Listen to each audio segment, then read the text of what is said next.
चलिए once again it's engineer DN Yadav, the faculty of chemistry at Ideal Path. In earlier lectures we have studied about the heat of formation and heat of combustion. Let me recall those concepts again. What is the heat of formation? It is the enthalpy change when one mole of substance is formed from their constituent element present in most abundant state. And second one was heat of combustion. Heat of combustion was the change in enthalpy when one mole of substance is oxidized in presence of sufficient amount of oxygen. That enthalpy change will be termed as enthalpy change. ये भी क्या है, enthalpy change है, लेकिन इसको एक नया नाम देंगे, क्या? enthalpy of combustion. Now coming towards the use of heat of formation and use of enthalpy of combustion. तो चलिए इन दोनों का जो हमने पढ़ा था पहले, enthalpy of formation और enthalpy of combustion, let's have a look over the use of these two enthalpy change, right? तो हम यूज करते हैं इसका हीट ऑफ रिएक्शन निकालने में. यदि फॉर्मेशन की बात करें तो फॉर्मेशन के टर्म में हम लिखते हैं enthalpy of formation of product minus enthalpy of formation of reactant. ठीक है, ये किसका यूज है? एंथैल्पी ऑफ फॉर्मेशन का. क्या निकालने में? हीट ऑफ रिएक्शन निकालने पे.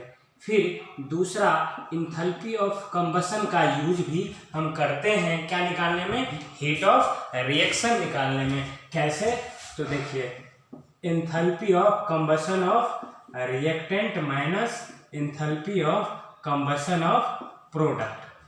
अब थोड़ा सा हम ओवरव्यू दे दें कि सर ये हीट ऑफ फॉर्मेशन क्या होता था. तो एक मोल का बनना, जैसे हम ये बोलें कि हमें लिखना है फॉर्मेशन रिएक्शन किसका? C4H10. ठीक है, इसका हमें लिखना है क्या? Formation reaction. तो क्या एक मोल? हाँ एक मोल है. ये किससे बनना चाहिए? इसके कंस्टिट्यूएंट एलिमेंट्स से. तो इसमें कंस्टिट्यूएंट एलिमेंट कौन सा है बुआ? कार्बन और हाइड्रोजन. और कार्बन का मोस्ट एबंडेंट स्टेट क्या है? तो ग्रेफाइट. तो क्या लिखेंगे यहाँ? Carbon graphite. कार्बन का कौन सा फॉर्म? ग्रेफाइट. लेकिन कितना कार्बन? 4. तो यहाँ क्या करेंगे? 4 से मल्टीप्लाई करेंगे. प्लस हाइड्रोजन है, तो हाइड्रोजन का मोस्ट एबंडेंट फॉर्म क्या है? H2. किस स्टेट में? गैसियस स्टेट में. और कितना हाइड्रोजन है यहाँ? 10. और 2 पहले से है, तो 2 को 10 बनाने के लिए क्या करेंगे? 5 से मल्टीप्लाई कर देंगे. तो हम बोलेंगे ये किसका रिएक्शन है? Formation of C4H10. इसको क्या बोलेंगे हम? एंथैल्पी ऑफ फॉर्मेशन किसका? C4H10 का. कोई दिक्कत? इसमें जो हीट चेंज होगा उसको क्या कहेंगे हम? Enthalpy of formation. जैसे हमें कंबशन रिएक्शन लिखना हो किसका? NH3 का. किसका? NH3 का. तो हम क्या करेंगे? ऑक्सीजन के प्रेजेंस में इसको रिएक्ट करवाएंगे. ऑक्सीजन कितना? तो वो सफिशिएंट अमाउंट होना चाहिए. अब देखिए इसका कंबशन प्रोडक्ट क्या बनेगा. तो कंबशन प्रोडक्ट क्या बनेगा? यदि किसी कंपाउंड में नाइट्रोजन एज ए कंस्टिट्यूएंट रहे तो उस केस में प्रोडक्ट बनता है कंबशन प्रोडक्ट N2. किसमें? गैस है. और हाइड्रोजन का कंबशन प्रोडक्ट क्या होगा? H2O. हो सकता है लिक्विड हो सकता है गैस हो. जैसे मान लीजिए हमने 25 डिग्री पे लिया, तो भाई 25 डिग्री सेंटीग्रेड पे H2O का फिजिकल स्टेट क्या होता है? भाई लिक्विड होता है, इसलिए हमने क्या लिखा? लिक्विड. अब देखिए इसको बैलेंस करना हो तो चलिए कर लीजिए बैलेंस. यहाँ कितना नाइट्रोजन? 1. यहाँ कितना नाइट्रोजन? 2. तो क्या करेंगे? 1/2 से मल्टीप्लाई कर देंगे. Nitrogen balance. अब देखिए ऑक्सीजन से पहले हाइड्रोजन को बैलेंस कर लेते हैं. हाइड्रोजन कितना है यहाँ? 3. यहाँ कितना है? 2. तो हम क्या करेंगे? 3/2 से मल्टीप्लाई करेंगे. तो कितना हाइड्रोजन हो गया? 3 हो गया. अब देखिए ऑक्सीजन यहाँ कितना है? यहाँ ऑक्सीजन हो गया 3/2 और यहाँ कितना है? 2. तो 2 को क्या से किस चीज से मल्टीप्लाई करेंगे कि 3/2 हो जाए? तो क्या करेंगे? 3/4 से मल्टीप्लाई करेंगे. तो हम बोल सकते हैं कि इस रिएक्शन को एंथैल्पी ऑफ कंबसन किसका, NH3 का। कोई दिक्कत? आशा करता है ये चीजें समझ में आपको आ गई होगी। तो ये दोनों चीज जो है बहुत इंपॉर्टेंट है, बहुत ही इंपॉर्टेंट है। इसका यूज हम करते हैं क्या भाई, क्यों पढ़ते हैं ये दोनों चीज, क्यों सर पर है, इसका प्रयोग कहाँ करेंगे? तो सर हम इन दोनों का यूज क्या करेंगे, एंथैल्पी ऑफ रिएक्शन निकालने में करेंगे। कोई दिक्कत? जैसे फिर हम आपको याद दिलाएं कि जैसे मान लीजिए आपको C2H6 का कंबसन रिएक्शन का है, क्या, C2H6 का। तो देखिए C2H6 का कंबसन रिएक्शन कैसे निकलेगा। तो भाई कंबसन कैसे करते हैं, एक मोल को सफिशिएंट अमाउंट ऑफ ऑक्सीजन देते हैं और हाइड्रोकार्बन क्या प्रोडक्ट बनाता है, बताओ बताओ, CO2 और H2O, CO2 और H2O। मान लीजिए ये लिक्विड है, मान लीजिए क्या ये लिक्विड है, टेम्परेचर कम पे होगा, ठीक है। अब ध्यान से देखिए, हमें बैलेंस करना है इसको। तो इसका कोएफिशिएंट क्या होता था, x + y/4 बताए थे, CxHy + x + y/4 times of O2, x times of CO2, y/2 times of H2O। तो यहां यदि लिखें तो x + y/4 क्या होगा, 2 + 6/4। तो कितना हो गया, 2 + 6/4 ही तो होगा, तो कितना होगा 14/4। कितना होगा 14/4, यानी क्या होगा 7/2। और ये क्या होगा twice of x times of CO2, तो x क्या है 2, और H2O के बगल में क्या रखते हैं, जो H के बगल में रहता है उसका आधा करते हैं, यानी H के बगल में हम y लेते थे तो y का आधा कितना हो जाएगा 3। अब देखिए बैलेंस है 2 × 2 = 4 और 3 7, देखिए 7 है। तो क्या हम इस रिएक्शन को में जो हीट चेंज होगा उसको एंथैल्पी ऑफ कंबसन फॉर किसका, C2H6 बोलेंगे? बिल्कुल बोलेंगे सर, बोलो कोई दिक्कत? जैसे हम CS2 का कंबसन रिएक्शन लिखना चाहें, किसका, CS2 का, तो चलो लिखो कंबसन रिएक्शन। ये क्या बनाएगा SO3, क्या बनाएगा, सल्फर का कंबसन प्रोडक्ट क्या होता है SO3, कार्बन का कंबसन प्रोडक्ट क्या होता है CO2। अब देखिए ध्यान से, कार्बन कितना है, यहाँ देखो कार्बन कितना है 1, यहाँ कार्बन कितना है 1, सल्फर कितना है 2, यहाँ सल्फर कितना है 1, तो चलो 2 से मल्टीप्लाई कर दिए। अब ऑक्सीजन को बैलेंस करते हैं, यहाँ ऑक्सीजन कितना है 3 × 2 = 6 और 2 8, यहाँ कितना होगा 4। देखो इसको हम कहेंगे एंथैल्पी ऑफ कंबसन किसका हुआ, CS2 का। कोई दिक्कत बोलो, किसी को किसी तरह की परेशानी नहीं? तो ये हमने लास्ट क्लास में पढ़ा था, फिर से मैं दोहरा दूं, एंथैल्पी ऑफ फॉर्मेशन होता है एक मोल सब्सटेंस का बनना उसके कंस्टिट्यूएंट एलिमेंट से जो कि उसके मोस्ट एबंडेंट स्टेट में हो। उसी तरह एंथैल्पी ऑफ कंबसन क्या होता है, एक मोल सब्सटेंस को सफिशिएंट अमाउंट ऑफ ऑक्सीजन दें तो उस रिएक्शन में जो एंथैल्पी चेंज होगा उसको क्या बोलेंगे हम, एंथैल्पी ऑफ कंबसन। इन दोनों का प्रयोग कहाँ है, हीट ऑफ रिएक्शन निकालने में। फॉर्मेशन के टर्म में कैसे निकालते हैं, enthalpy of formation of product minus enthalpy of formation of reactant. लेकिन एंथैल्पी ऑफ कंबसन के टर्म में कैसे निकालते हैं हीट ऑफ रिएक्शन, तो enthalpy of combustion of reactant minus enthalpy of combustion of product. अब यहाँ तक समझ में आ गया होगा, कोई तकलीफ यहाँ तक नहीं हुआ? गधों बोलो, नहीं समझ में आया तो पूछा करो इंस्टीट्यूट के नंबर पे, तब घर आधार देखो, जो नहीं समझ में आया तो पॉइंट आउट करो, तब व्हाट्सअप कर दो इंस्टीट्यूट के नंबर या कॉल कर लो कि सर हमें यहाँ रिलेटेड परेशानी हो रही है, आप बताएं, बिल्कुल आपको ये चीज़ें क्लियर की जाएगी। समझ में आ रही बात? अब ऐसे नहीं मतलब सुन रहे ढुल की तरह सर पर आ रहे, ऐसे नहीं, एकदम कंसंट्रेट होकर पढ़ना है, क्योंकि ये लॉकडाउन में आपको समय को बर्बाद नहीं करना है, इस समय को यूटिलाइज करना है, तब ना आप अच्छे बच्चों से आगे निकलोगे। जाहिर सी बात है, आपके तरह और बच्चे तो पढ़ रहे होंगे, आप सोए रहे हो तो कैसे काम चलेगा? तो इस टाइम का यूटिलाइज कीजिए पढ़ाई करने में, ठीक है। तो चलिए अब अगला एंथैल्पी ऑफ रिएक्शन, अगला जो पार्ट है ये देखिए, अगला है हीट ऑफ हाइड्रोजनेशन। क्या बोलेंगे बुआ? Heat of hydrogenation, heat of hydrogenation.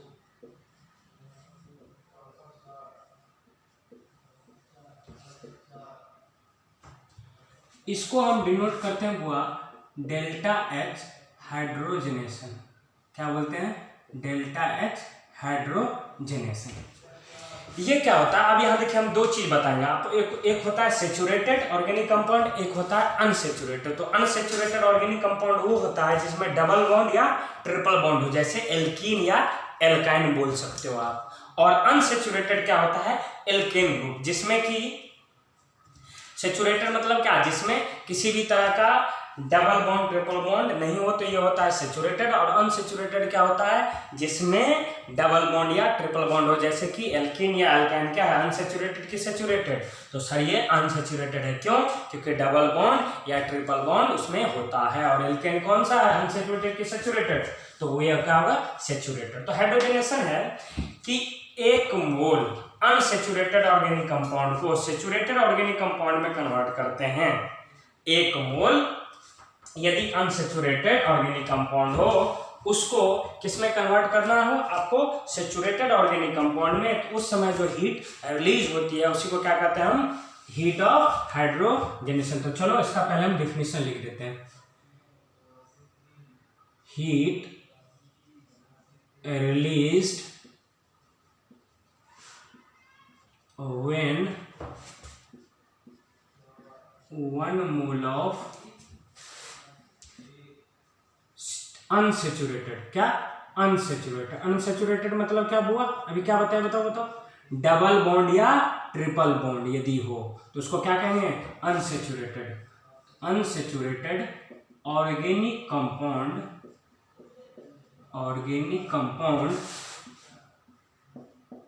converts into saturated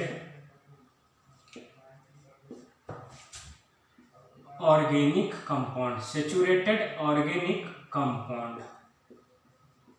saturated का क्या मतलब, इस सेचुरेटेड का क्या मतलब हुआ, सेचुरेटेड ऑर्गेनिक कंपाउंड का क्या मतलब कि सिंगल बॉन्ड हो, कौन सा बॉन्ड हो, सिंगल बॉन्ड। इसका क्या मतलब, सिंगल बॉन्ड, इसका क्या मतलब हुआ, सिंगल बॉन्ड। मतलब डबल बॉन्ड या ट्रिपल बॉन्ड वाला एक मोल मॉलिक्यूल को हम यदि सिंगल बॉन्ड वाला मॉलिक्यूल में कन्वर्ट करते हैं तो उस समय जो हीट रिलीज होती है उसको क्या कहते हैं, हीट ऑफ हाइड्रोजनेशन। अब देखो इसको एग्जांपल से समझते कि सर बोलना क्या चाह रहा है। जैसे देखो C2H4 है, क्या हुआ, C2H4, जैसे ये हो गया C2H2, जैसे मान लो ये हो गया C6H6। तो देखो ये अनसेचुरेटेड है, कैसे, देखो इसमें डबल बॉन्ड दिखेगा आपको, देखो इसको है ना डबल बॉन्ड, ये 4 हाइड्रोजन, ये क्या है, देखो इसमें ट्रिपल बॉन्ड है, ये दोनों क्या हाइड्रोजन जुड़ा हुआ है, ये देखो जग जाहिर बेंजीन रिंग,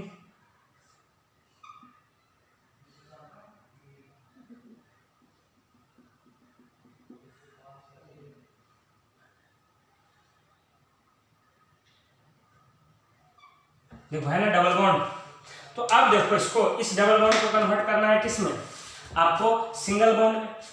तो इस डबल बॉन्ड के बदले जो वैलेंसी होगी इसको क्या करेंगे आप, हटाना पड़ेगा किसको, हाइड्रोजन के रिस्पेक्ट में। तो देखो यदि इसमें हम H2 ऐड कर दें तो देखो क्या होगा, C2H6 में कन्वर्ट हो जाएगा, C2H4 में H2 ऐड कर तो क्या होगा, कन्वर्ट हो जाएगा।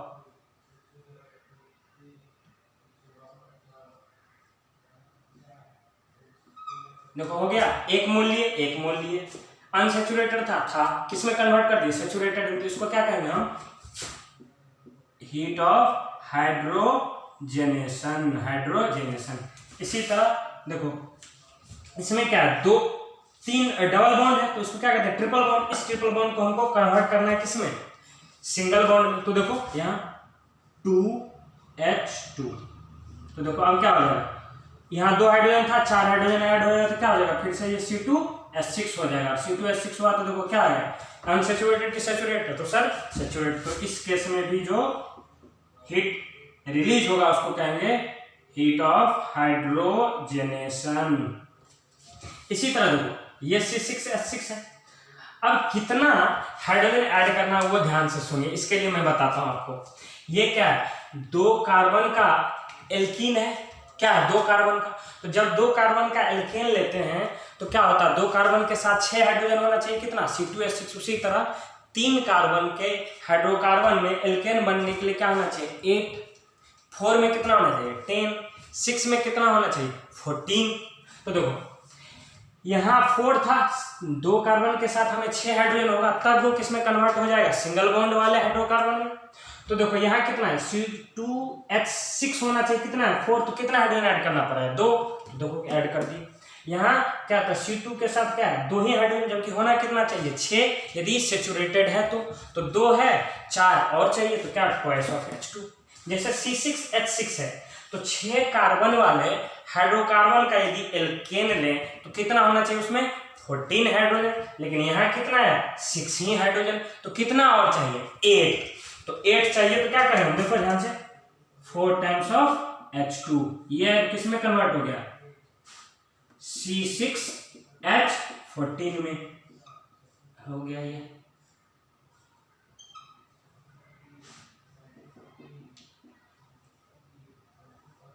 ठीक है, कोई तकलीफ नहीं। अब देखो यहाँ 2 वैलेंसी, यहाँ 2 वैलेंसी,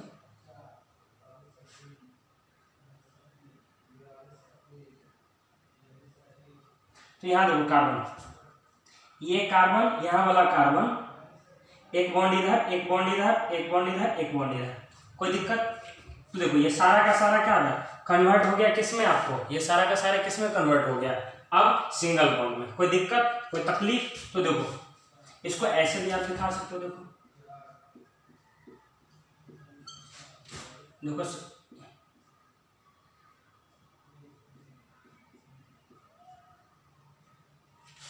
है ना, कन्वर्ट हो गया इसमें, कोई दिक्कत।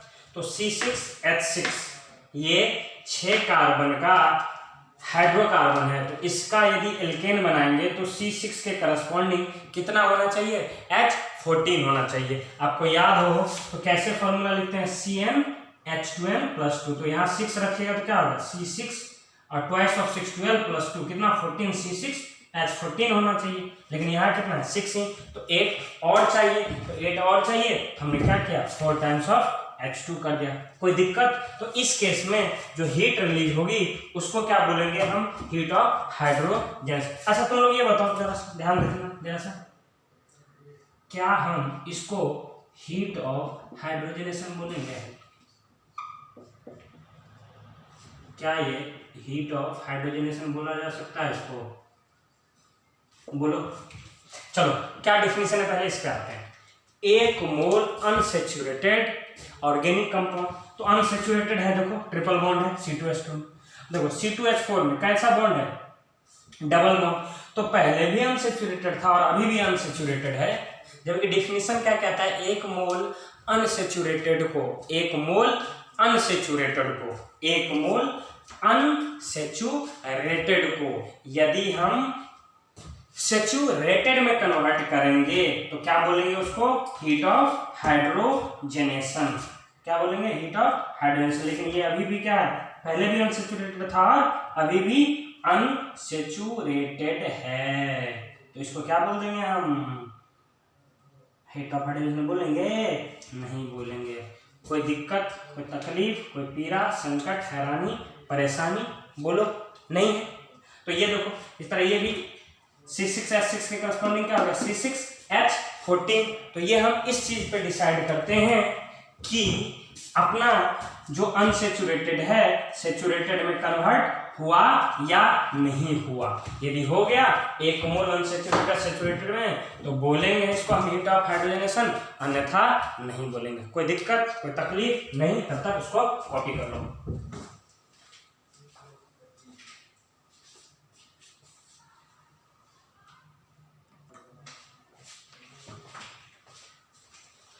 अगला ये जो हीट ऑफ रिएक्शन का पार्ट है हीट ऑफ हाइड्रेशन, क्या बोलेंगे हीट ऑफ हाइड्रेशन, ध्यान से देखना heat of hydrogenation and heat of hydration दोनों अलग अलग चीज है, हीट ऑफ हाइड्रेशन ठीक है। ये हीट ऑफ हाइड्रेशन हाइड्रोजनेशन दोनों अलग चीज। हाइड्रोजनेशन में क्या करते थे 1 मोल अनसेचुरेटेड ऑर्गेनिक कंपाउंड को सेचुरेटेड में कन्वर्ट करते थे, और हाइड्रेशन ये अलग चीज है। ये क्या होता है व्हेन, अच्छा ऐसे इसको करो heat release heat released when 1 mole of anhydrous salt। अच्छा ध्यान से सुनना, अनहाइड्रस साल्ट मतलब क्या?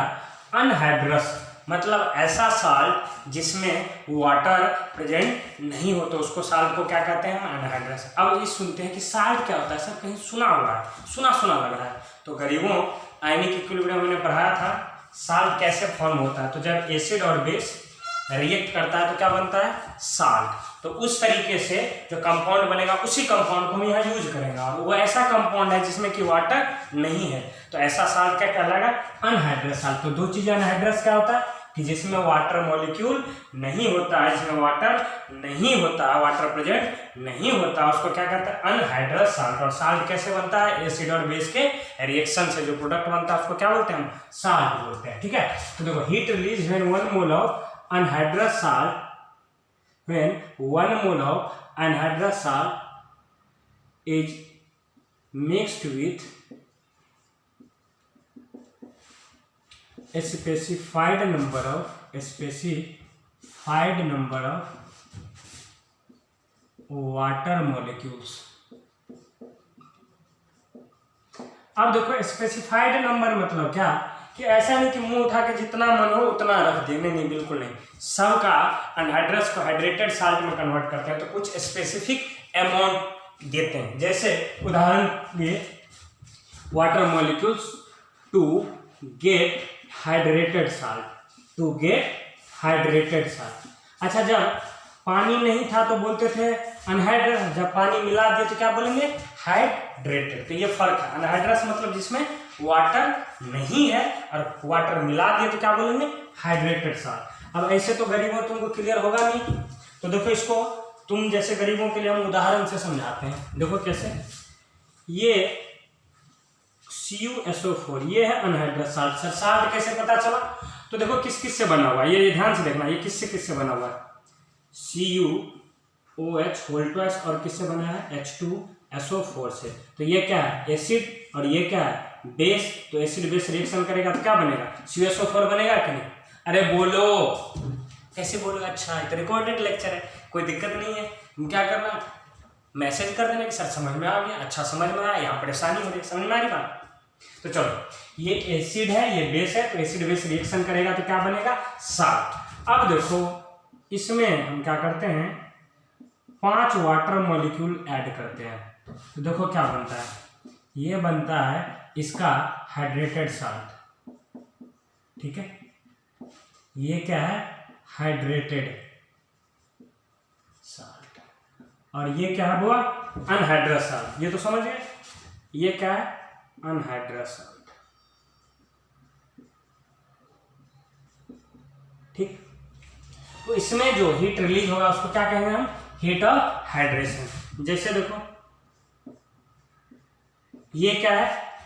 साल्ट है। कैसे? ये किससे बना है? CaOH, कैल्शियम हाइड्रोक्साइड और HCl से। तो कैल्शियम हाइड्रोक्साइड क्या है? बेस, और HCl क्या है? एसिड। तो एसिड बेस से जो बना हुआ प्रोडक्ट है ये क्या है? साल्ट। अब देखो, इसमें 6 वाटर मॉलिक्यूल ऐड किए, तो ये बनता है CaCl2.6H2O, और ये क्या हो जाएगा? हाइड्रेटेड। पहले क्या था? अनहाइड्रस, जिसको क्या बोलेंगे? अनहाइड्रस। क्या बोलेंगे? अनहाइड्रस। अब देखो, महत्वपूर्ण बात है कि ऐसा नहीं कि हमने जो मनवा मुंह उठा कर रख, जो कि specified number of water molecule दिए हैं, इसकी ये कैपेसिटी होती है होल्ड करने की। ठीक है, अब जैसे देखो MgSO4, अब इसमें 7 वाटर मॉलिक्यूल हम देते हैं, तो देखो क्या बनता है? ये इसका हाइड्रेटेड साल्ट बन जाता है। ठीक है, तो ये क्या हो गया? जब पानी मिला दिए तो क्या हो गया? हाइड्रेटेड, और जब पानी नहीं था तो क्या हो गया? अनहाइड्रस। कोई दिक्कत? और देखो स्पेसिफाइड नंबर, ऐसा नहीं कि इसमें 5 रख दिए या इसमें 6 रख दिए, नहीं। तो इन सब में जो इंथैल्पी चेंज होगा उसको आप हीट ऑफ हाइड्रेशन बिल्कुल बोल सकते हैं। इसमें कोई दिक्कत नहीं है। तो फिर से समझते हैं, हीट ऑफ हाइड्रेशन क्या है? 1 मोल अनहाइड्रस साल्ट को जब specified number of water molecules के साथ मिक्स करते हैं तो जो हीट रिलीज होती है उसको क्या कहते हैं हम? Heat of hydration. और उस रिएक्शन के पश्चात क्या बन जाता है? Hydrous salt. पहले क्या था? अनहाइड्रस, अब क्या हो गया? Hydrated salt. इसको हीट ऑफ हाइड्रोजनेशन के साथ मिक्स मत कर देना। हीट ऑफ हाइड्रोजनेशन क्या है? 1 मोल अनसेचुरेटेड ऑर्गेनिक कंपाउंड को सेचुरेटेड ऑर्गेनिक कंपाउंड में कन्वर्ट करने के लिए जो हीट, उस दौरान जो हीट रिलीज होती है, जिस प्रकार से हीट रिलीज होती है, जितना हीट रिलीज होती है, जो इंथैल्पी चेंज होता है, उसको हम क्या बोलते हैं? Heat of hydrogenation. लेकिन हाइड्रेशन क्या है? अनहाइड्रस को हाइड्रेटेड साल्ट में कन्वर्ट करने के लिए जो हीट रिलीज होती है। कोई दिक्कत नहीं। अब देखो अगला चीज, इसी में अगला हीट ऑफ रिएक्शन है हीट ऑफ एटोमाइजेशन। क्या है? Heat of atomisation. इसको आप ऐसे भी डिनोट कर सकते हो। अब ध्यान देना, एटम मतलब हम क्या करेंगे एटोमाइजेशन में? 1 मोल कोई गैसियस मॉलिक्यूल हो या कोई स्टेबल एटम हो, उसको सेपरेट गैसियस एटम में कन्वर्ट करने के लिए जो हीट हमें देना पड़ता है, उसको हम क्या बोलते हैं? Heat of atomisation. जैसे देखो Cl2 है ना गैस, 1 मोल है, गैसियस मॉलिक्यूल है। अब देखो सेपरेट गैसियस एटम में कन्वर्ट हो गया। ये देखो मॉलिक्यूल है, ये क्या? सेपरेट एटम है। जैसे देखो ध्यान से,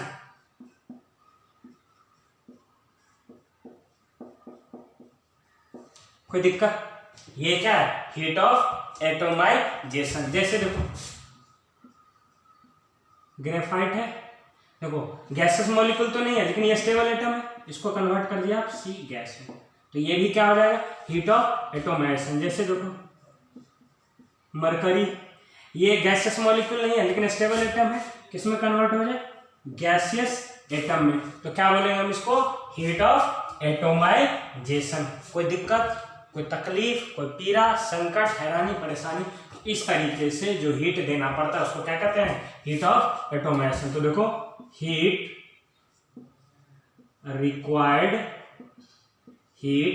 required to convert 1 mole of gaseous molecule या stable atom into separate gaseous atom. मतलब प्रोडक्ट कुछ भी हो भाई, हमको तो बस क्या है? गैसियस चाहिए। और कहाँ से बना? या तो 1 मोल गैसियस मॉलिक्यूल आप रखें या 1 मोल स्टेबल एटम रखें। तो इस दौरान जो हीट लगेगा उसको क्या बोलेंगे? Heat of atomisation. इसको क्या बोलेंगे? हीट ऑफ एटोमाइजेशन बोलेंगे? बताओ तो।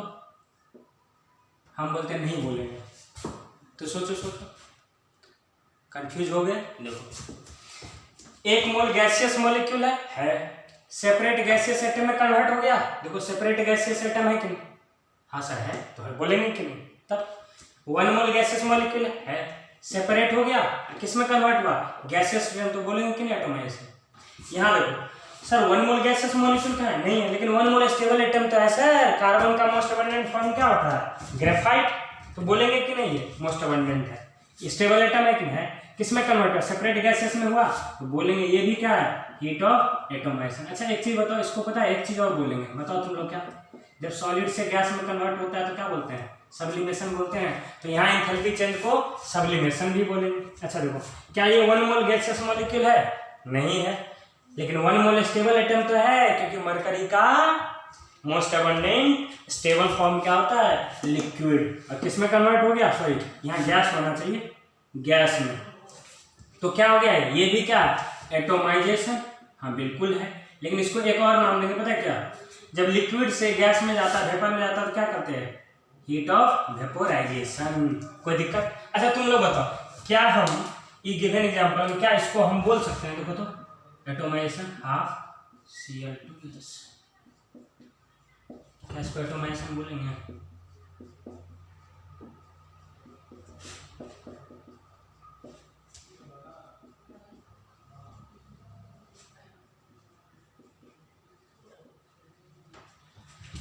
चलो देख के बताओ तो, चलो 3 सेकंड का टाइम लो, 1 2 और 3, चलो देखो 1 मोल गैसियस मॉलिक्यूल है तो नहीं है सर, ये तो हाफ लग रहा है। अच्छा सेपरेट गैसियस सिस्टम में कन्वर्ट हो गया भाई, यहाँ तक तो आप सही कि सेपरेट गैसियस सिस्टम है, लेकिन 1 मोल गैसियस मॉलिक्यूल है नहीं है, तो कहाँ से इसको हीट ऑफ एटोमाइजेशन बोलोगे?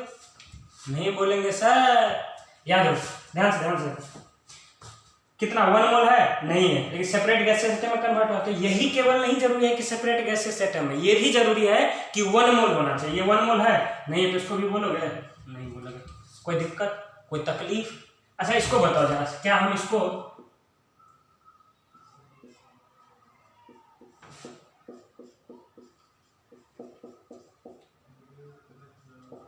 क्या ये हम इसको एटोमाइजेशन बोलेंगे या ऐसे देखो,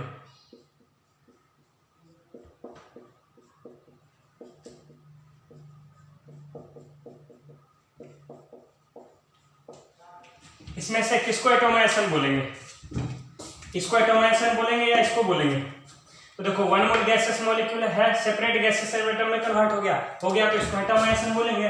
हाँ बिल्कुल बोलेंगे, हाँ बोलेंगे सर। इसको देखो 1 मोल गैसियस मॉलिक्यूल है, सेपरेट गैसियस एटम में कन्वर्ट हुआ नहीं हुआ, ये गैसियस मॉलिक्यूल में कन्वर्ट हो गया तो इसको बोलेंगे एटोमाइजेशन? भाई बिल्कुल नहीं बोलेंगे, समझे ना लाइको? कोई दिक्कत? तो अब तक इसको जो हमने समझा क्या था, हीट ऑफ हाइड्रेशन क्या होता है, 1 मोल अनहाइड्रस साल्ट को हाइड्रेटेड साल्ट में कन्वर्ट करने के लिए उस दौरान जो कन्वर्ट करते हैं तो जो हीट रिलीज होती है, amount of heat release when 1 mole of anhydrous salt get converted into its hydrated form, the amount of heat release, the enthalpy change will be termed as heat of hydration. और heat of atomization क्या है, atom में convert करना। कौन सा atom? Separate gaseous atom में। कितने मोल को? तो 1 मोल को। कोई जरूरी है कि 1 मोल ही? नहीं, कोई जरूरी नहीं है। हो सकता है कि 1 मोल गैसियस नहीं हो कि क्या हो, स्टेबल एटम हो। जैसे यहाँ देखो ये दोनों में क्या फर्क है कि ये तो सर अभी तो आप बोले 1 मोल गैसियस मॉलिक्यूल, लेकिन इसके साथ साथ हम ये तो भी बोल रहे हैं कि ये नहीं हो तो 1 मोल स्टेबल एटम भी तो हो, तो या तो 1 मोल स्टेबल एटम हो या 1 मोल गैसियस मॉलिक्यूल हो। दूसरी बात कि जब ये दोनों कंडीशन सेटिस्फाई हो रहा है, अब देखो कि क्या वो सेपरेट गैसियस एटम में कन्वर्ट हो रहा है, यदि हो रहा है तो अच्छी बात, नहीं हो रहा है तो एकदम फर्जी है सर, इसका मतलब हीट ऑफ एटोमाइजेशन। इसको कसम खा लो आज से कि नहीं बोलेंगे। कोई दिक्कत? तो चलो गरीबों, चलो तब तक छापो।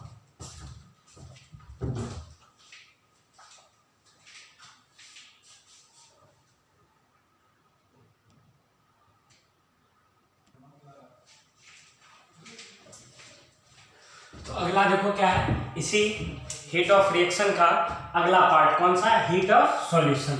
अभी तक हमने क्या पढ़ा, ध्यान दो, हीट ऑफ फॉर्मेशन 1 मोल का बनना कंस्टिट्यूएंट एलिमेंट से। दूसरा क्या पढ़ा था, हीट ऑफ कंबशन 1 मोल का सफिशिएंट अमाउंट ऑफ ऑक्सीजन के प्रेजेंस में रिएक्ट करना। फिर हमने क्या बोला, हीट ऑफ हाइड्रेशन। तो हीट ऑफ हाइड्रेशन क्या होता है, हीट ऑफ हाइड्रेशन 1 मोल अनहाइड्रेटेड को हाइड्रस में कन्वर्ट कर देते। फिर हमने क्या बोला, heat of hydration 1 mole unsaturated organic compound को सेचुरेटेड में कन्वर्ट करते थे। कोई दिक्कत? यहाँ तक हमने देखा था। फिर हीट ऑफ एटोमाइजेशन भी देखा। तुम लोग बता दो क्या होता है एटोमाइजेशन? मतलब एटम में कन्वर्ट करना। किस तरह के एटम में? सेपरेट गैसियस एटम में। किसको? 1 मोल या तो गैसियस मॉलिक्यूल हो जाए या 1 मोल स्टेबल एटम हो जाए। ठीक है, अब देखो हीट ऑफ सॉल्यूशन क्या कहता है। अब देखो इसको ऐसे समझो, जैसे मान लो तुमको तुम्हारा कोई फेवरेट चीज होगा, ठीक है, जैसे किसी बच्चे का फेवरेट मान लो वो लिटिल हार्ट है, वो आता है ना पैकेट 5 का जो आता है, 5 रुपये का लिटिल हार्ट, उसको अच्छा लगता है। तो मान लो कोई बच्चा, मान लो तुम ही हो यहाँ बैठे हुए हैं, कोई बच्चा सामने से लेके जा रहा है एकदम लिटिल हार्ट, तुम्हारे मन में क्या हो, किसी तरह अपने पास चला आता तो मजा आ जाता, नहीं आ जाए तो अच्छा भी लगे, अरे यार अपना फेवरेट मिल गया आज तो एकदम सर मतलब पूछिए, मतलब निर्वाण की प्राप्ति हो गई, आज हमको लिटिल हार्ट मिल गया। अब देखो मान लो तुमको इतना लिटिल हार्ट दे दे, इतना मान लो पूरा भरा हुआ है रूम, उसमें तुमको ठूस दे, तुम खा रहे हो, एक टाइम ऐसा आएगा तुमको ना सर अब ना हो पाएगा, ये सब मोह माया है, अब नहीं खाएंगे सर। मतलब अब यदि कोई बगल से जाए भी लिटिल हार्ट लेके तो तुम पे कोई फर्क नहीं पड़ेगा, नहीं पड़ेगा ना। तो देखो बस उसी चीज को केमिस्ट्री में समझते हैं हीट ऑफ सॉल्यूशन क्या होता है। किसी 1 मोल सब्सटेंस में आप इतना पानी मिला दो, इतना पानी मिला दो, मतलब पानी मतलब क्या है यहाँ सॉल्वेंट का कहने का सेंस, सॉल्यूट और सॉल्वेंट आपने पढ़ा। तो सॉल्वेंट क्या होता है, जो चीज़ आप साधारण शब्दों में समझें, मतलब एक बेसिक बात बोल दें कि जो ज़्यादा अमाउंट होता है, जनरल बात है कि जो ज़्यादा अमाउंट में होता है वो सॉल्वेंट होता है, जो कम अमाउंट में होता है वो सॉल्यूट होता है, ठीक है। तो 1 मोल सब्सटेंस में हम इतना पानी मिला दें कि फर्दर पानी मिलाने से उसके एंथैल्पी चेंज में कोई प्रभाव नहीं पड़े। इतना तुमको लिटिल हार्ट घुसा दें कि फर्दर अब लिटिल हार्ट देने आए कोई तो तुम पे कोई फर्क ही नहीं पड़े, तुम बोले ना भाई अब हम इससे ऊपर उठ चुके हैं, अब हम इस मोह माया से मुक्त हो चुके हैं। तो उस केस में जो एंथैल्पी चेंज होगा उसको क्या कहेंगे, हीट ऑफ सॉल्यूशन। तो देखो इसको कैसे डिफाइन करते हैं, when 1 mole of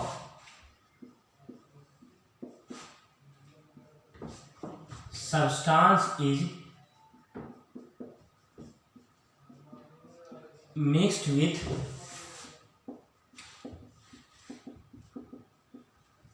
sufficient amount of solvent so that further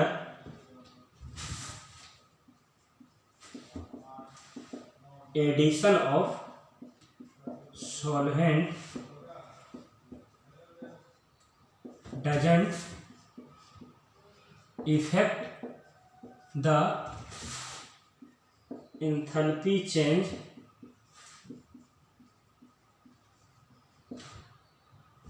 then the heat of reaction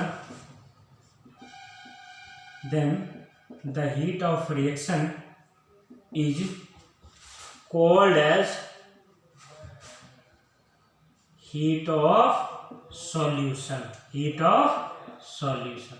कोई तकलीफ, पीड़ा, संकट नहीं। अब देखो फिर से समझो कि 1 मोल सब्सटेंस को हम इतना पानी मिला दें, इतना पानी मिला दें कि अब फर्दर उसमें पानी मिला दें तो कोई फर्क नहीं पड़ेगा। समझ में आ रही बात।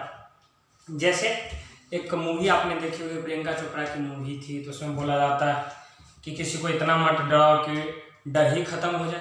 अब उसको इतना डरा दे कि अब कोई डरा भी तो उसको कोई फर्क नहीं पड़ रहा। समझ में आ रही। उसी तरह जैसे आपको कोई चीज़ खाने का बहुत शौक था, अब इतना ठुसा दिए कि फर्दर अब वो देखे तो आपको कोई फर्क ही नहीं पड़ा, वो चीज़ देखे भी तो आपको कोई फर्क नहीं पड़ा। उसी तरह आप केमिस्ट्री में समझते हैं क्या, 1 मोल सब्सटेंस में इतना पानी मिला दो, इतना पानी मिला दो कि फर्दर उसमें पानी मिलाएं तो किसी तरह का एंथैल्पी चेंज उसमें देखने को नहीं मिले। तो इस केस में जो एंथैल्पी चेंज होता है उसको क्या कहते हैं, हीट ऑफ सॉल्यूशन। जैसे देखो इसको ऐसे समझते हैं एग्जांपल से। जैसे मान लो हमने ये अनहाइड्रस साल्ट लिया, अब इसको जलमग्न कर दिए, कुछ मतलब क्या, पूरा एकदम पानी पानी है, पूरा मीडियम ही पूरा कर दिया क्या पानी, तो ये किस में कन्वर्ट हो गया, पूरा का पूरा अब जलमग्न हो गया। तो इसमें पानी भी दोगे तो कोई फर्क नहीं पड़ेगा। तो इसको आप क्या बोलेंगे, हीट ऑफ सॉल्यूशन। अच्छा सर इसको बोलेंगे, देखो तो देखो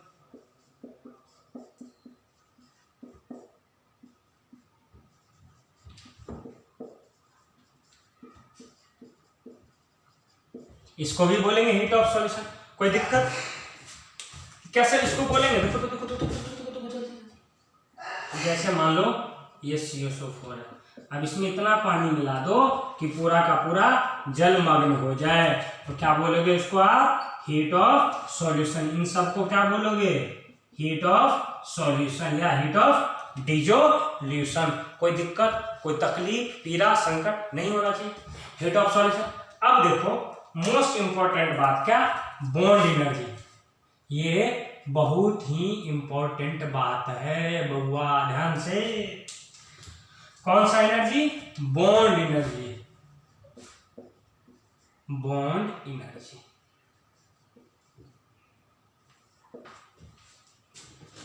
देखो इसको कैसे डिफाइन करते हैं बॉन्ड एनर्जी को। इसको डिफाइन करते हैं 1 मोल गैसियस बॉन्ड को तोड़ने में, 1 मोल गैसियस बॉन्ड को तोड़ने में जो एनर्जी दी जाती है उसको क्या बोलेंगे हम, बॉन्ड एनर्जी। 1 मोल गैसियस बॉन्ड, कितना बॉन्ड, 1 मोल गैसियस बॉन्ड। तो देखो जैसे हम आपको एग्जांपल दे 1 मोल गैसियस बॉन्ड, तो देखो अच्छा गैसियस बॉन्ड मतलब पता है, गैसियस मॉलिक्यूल में जो बॉन्ड होगा उसको हम क्या बोलेंगे, गैसियस बॉन्ड। अच्छा कि देखो कितना बॉन्ड है, एक, तो 1 मोल गैसियस बॉन्ड को तोड़ेंगे किसमें, सेपरेट गैसियस एटम में। किसमें, सेपरेट गैसियस एटम में।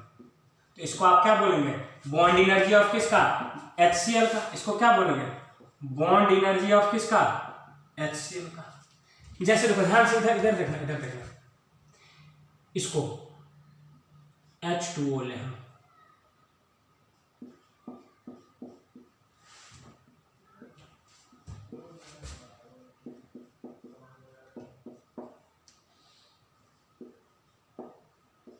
क्या इसको हम बॉन्ड एनर्जी HO बोल सकते हैं, बोलो बोलो, नहीं बोलेंगे, बोलो क्यों, क्योंकि हम क्या बोल रहे थे, 1 मोल गैसियस बॉन्ड को तोड़ लेंगे, लेकिन ये क्या देखो 1 और 2 मोल है, तो इसको बॉन्ड एनर्जी बोलेंगे, इसका नहीं बोलेंगे।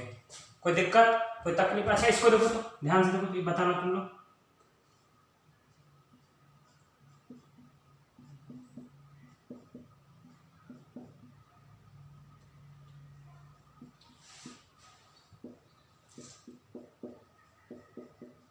क्या इसको बॉन्ड एनर्जी बोलेंगे, देखो तो बॉन्ड एनर्जी किसका, CH बोलेंगे, देखो तो नहीं बोलेंगे। बोले क्यों, क्योंकि सर आप तो बोले थे 1 मोल गैसियस बॉन्ड, तो देखो कितना है, 1 2 3 4, कितना है 4, तो 4 मोल है कि हम किसकी बात कर रहे थे, 1 मोल की, तो इसको भी बॉन्ड एनर्जी बोलेंगे, नहीं बोलेंगे।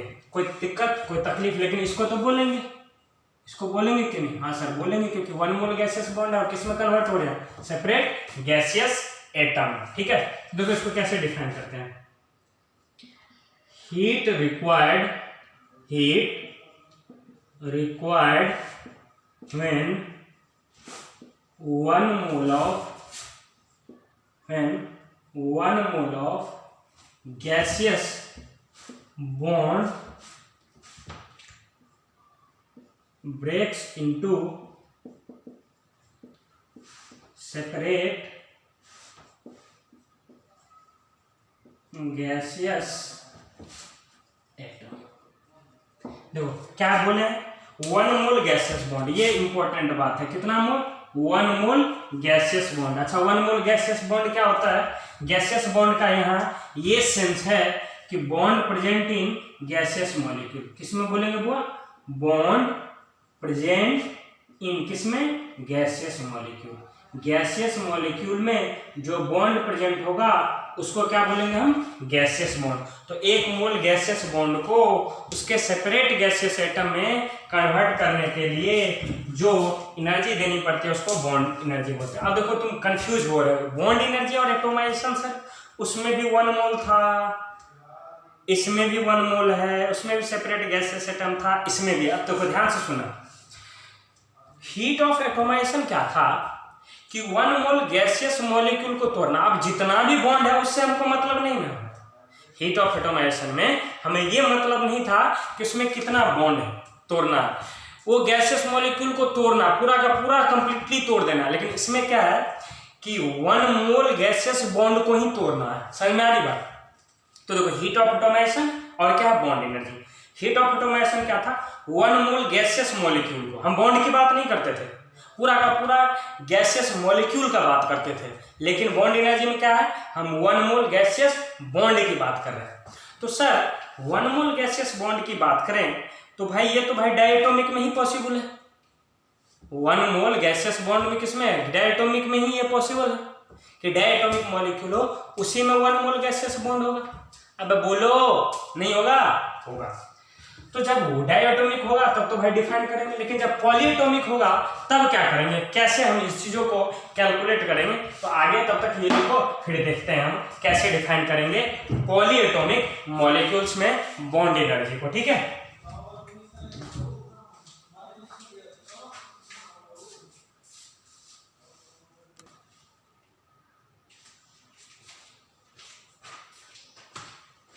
तो सर क्या बॉन्ड एनर्जी एक से ज्यादा बॉन्ड वाले मॉलिक्यूल में पॉसिबल नहीं है? तो उस केस में हम एवरेज बॉन्ड एनर्जी डिफाइन करते हैं, ठीक है। तो average bond energy in case of polyatomic molecules, in case of polyatomic molecule, polyatomic molecule, ठीक है। तो इसमें हम एक नाम देते हैं एवरेज बॉन्ड एनर्जी। क्या बोलते हैं वो? Average bond energy. ये क्या होता है? Energy related to all the bonds divided by number of bonds, ठीक। जैसे देखो, इसको एग्जाम्पल से हम समझते हैं क्या कहना चाह रहे हैं सर। जैसे ये है ना मीथेन है ना, देखो मीथेन है, तो मान लो CH4 गैस, इसका पहला बॉन्ड तोड़े, ठीक है। क्या तोड़े? पहला बॉन्ड, तो ये कन्वर्ट हो गया,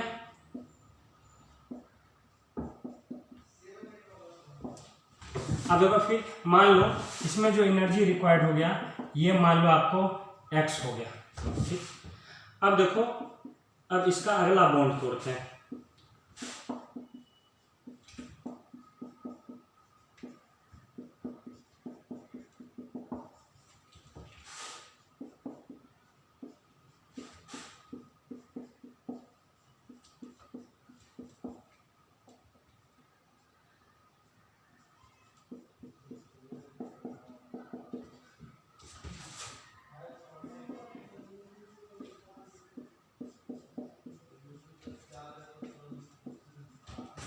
मान लीजिए इसमें डेल्टा H क्या हो गया W। तो देखो यहाँ यदि आपको एवरेज बॉन्ड एनर्जी डिफाइन करना है, एवरेज बॉन्ड एनर्जी, तो देखो कैसे डिफाइन करेंगे आप। क्या है? Energy related to all the bonds, total energy, मेरा था I will write over here, total energy related to all the bonds. यहाँ क्या लिखा हुआ? टोटल, मैं लिख दे रहा हूँ फिर से, टोटल, ठीक है। Total energy related to all the bonds. तो पहले बॉन्ड के लिए X, दूसरे बॉन्ड के लिए कितना Y, तीसरे बॉन्ड के लिए कितना Z, चौथे बॉन्ड के लिए कितना W। तो total energy related to all the bond कितना होगा? X plus Y plus Z plus W। और कितना नंबर ऑफ बॉन्ड तोड़े? देखो CH4 में कितना बॉन्ड है? 1 बॉन्ड, 2 बॉन्ड, 3 बॉन्ड और 4 बॉन्ड, तो डिवाइडेड बाय क्या कर देंगे? 4। कोई दिक्कत? तो जब आपको ये दिया हुआ है पॉलीएटॉमिक, तो उस केस में आप बॉन्ड एनर्जी नहीं डिफाइन करना, क्या करना? Average bond energy. जैसे तुम लोग ये बताओ, H2O था ना, H2O, तो देखो H2O में आपको यदि डिफाइन करना हो,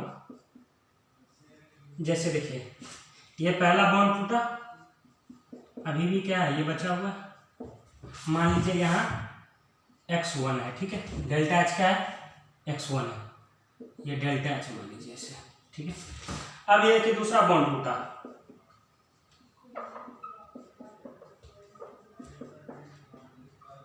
और यहां मान लीजिए डेल्टा H क्या है? X2। तो यहां तो आप ये नहीं डिफाइन कर पाओगे क्या बॉन्ड एनर्जी, यहाँ एवरेज, क्योंकि एक से ज्यादा बॉन्ड है। तो यहां आपको पूछा जाए कि एवरेज बॉन्ड एनर्जी बताइए आप, तो एवरेज बॉन्ड एनर्जी क्या बोलोगे? और total energy related to all the bonds, तो टोटल एनर्जी क्या हो गया? X1 plus X2। तो क्या करेंगे? X1 plus X2, total number of bond कितना है? 2। तो हम डिफाइन कर दिए क्या? Average bond energy. अच्छा पता है, इसको एक और नाम दे देंगे, पूरा का पूरा यदि कोई गैसेस मॉलिक्यूल है, वो सेपरेट गैसेस एटम में टूट गया, देखो पूरा का पूरा सेपरेट गैसेस एटम में टूट गया, तो इसको हम बोल सकते हैं एटोमाइजेशन डिवाइडेड बाय 4। इसको भी तो हम बोल सकते हैं क्या? Delta H atomisation. फिर से समझो क्यों बोल रहे हैं। एटोमाइजेशन क्या होता है? 1 मोल गैसेस मॉलिक्यूल को सेपरेट गैसेस एटम में कन्वर्ट करने के लिए। 1 मोल गैसेस मॉलिक्यूल है, अब पूरा का पूरा पूरा का पूरा अब यहाँ आके क्या कन्वर्ट, किसमें कन्वर्ट हो गया, किसमें, सेपरेट गैस सिस्टम में। देखो कैसे, ध्यान से सुनो। देखो ये CH3 कैंसिल। अब यदि हम थोड़ा सा आपको बताएं तो CH3 से CH3 कैंसिल, CH2 से CH2 कैंसिल, CH से CH कैंसिल। तो देखो क्या बचा, इधर बचा CH4, इधर क्या बचा H और H, कितना 4H प्लस ये कितना बचा बताओ C। तो ये क्या होगा, एटोमाइजेशन ही तो होगा, नहीं ये ऐड करोगे सारे रिएक्शन में क्या होगा, CH3 कैंसिल, CH2 कैंसिल और CH कैंसिल।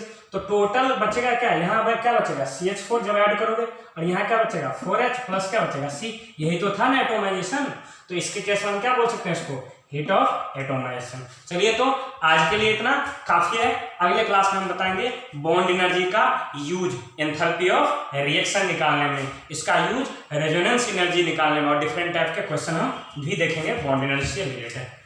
और हाँ एक चीज तुम लोग करना, जैसे आप पढ़ रहे हैं लेक्चर देख रहे हैं, तो लेक्चर देखते समय कि आप लेक्चर देख रहे हैं और पढ़ रहे हैं, किन्हीं को आप बोलना अपने घर के मेंबर को कि आपका फोटो खींचे, ठीक है, पढ़ते हुए lecture, video lecture ideal path का देखते हुए, और उस फोटो को आप क्या करना, इंस्टीट्यूट के व्हाट्सएप नंबर पे सेंड कर देना। समझे क्या, आप वीडियो लेक्चर देखते हुए किसी अपने परिवार के मेंबर को बोलना कि आपका वीडियो लेक्चर देखते हुए फोटो खींच ले, और वो फोटो आप हमारे इंस्टीट्यूट के व्हाट्सएप नंबर में सेंड कर दिया, ठीक है।